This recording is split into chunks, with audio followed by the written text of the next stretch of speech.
जळगाव जामोद येथील पीडितेवर शेगावातील लॉजवर नेऊन अत्याचार, आरोपी शेगाव पोलिसांनी केली अटक। जळगाव जामोद शहरातील 25 वर्षीय तरुणीला शेगाव येथील लॉजमध्ये नेऊन तिच्यावर बळजबरीने अत्याचार केल्याची घटना उघडकीस आली आहे। या प्रकरणी शेगाव शहर पोलिसांनी आरोपी विरोधात गुन्हा दाखल केला असून आरोपीस अटक केली आहे। जळगाव जामोद शहरातील एका तरुणी सुनगाव येथील प्रवीण प्रल्हाद दामधर याने काही महिन्यांपूर्वी शेगाव येथील एका लॉजवर नेऊन तिच्यावर बळजबरीने अत्याचार केला होता। तसेच अत्याचाराची घटना कोणाला सांगितली तर जीवाने मारून टाकण्याची धमकी दिली होती। याबाबत पीडितेने अनेक महिन्यानंतर शेगाव शहर पोलीस स्टेशनला तक्रार दिली।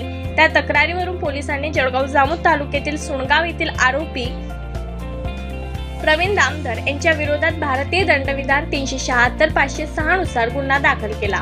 शेगाव शहरामध्ये सध्या हे प्रकार सर्रास चालत असून याकडे शेगाव पोलिसांचे अर्थपूर्ण दुर्लक्ष आहे।